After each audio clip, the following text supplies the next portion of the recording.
खुलुमबाय बड' लेटेस्ट आपडेटआव बयखौबो बरायबाय। रादाबखौ फरायदों आं प्रमद खाख्लारिया। गिबि निउस दङ रन्जन दैमारिनि सायाव मिरु एबसुनि बुंथिगिरि जनक उजिरनि बिबुंथि। रन्जन दैमारिखौ जोबथेसालिनिफ्राय बख'नो थाखाय एबसुआ नारा नाथा नाजागासिनो दङ। एबसुआ गोदोबो नाजादों आरो दाबो नाजागासिनो दङ। रन्जन दैमारिखौ थैजासे जोबथेसालिनि साजा होनायखौ एबसुआ माब्लाबो गनायनानै लानो हाया होनना एबसुनि बुंथिगिरि जनक उजिर बिथाङा क'क्राझार जिल्ला पर्बतसरा दख'रा एबसुनि खुंगा 15थि बोसोरसालिया जथुम्मायाव बाहागो लानानै खौरांगिरिनि सिगाङाव बे बिबुंथिखौ लाखियो।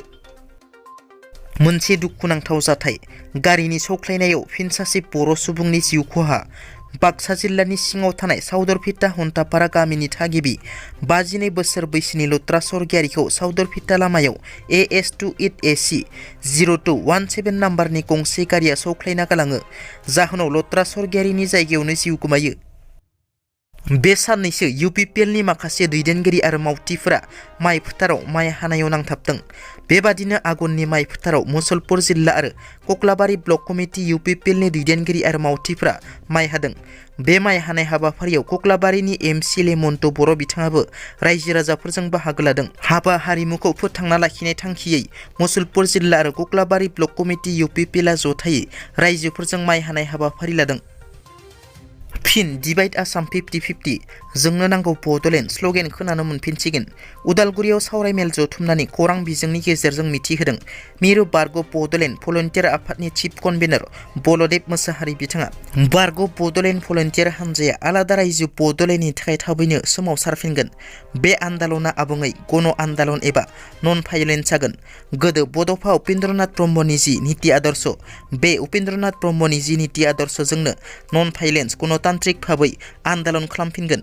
जेबो दावराव दावसि जानाय नङा। जों रावनिबो खहाबो खालामनाय नङा। जेन जोंनिबो खहा जाया, जों बेखौनो मावलांगोन होननानै रोखा फोरमायथियो।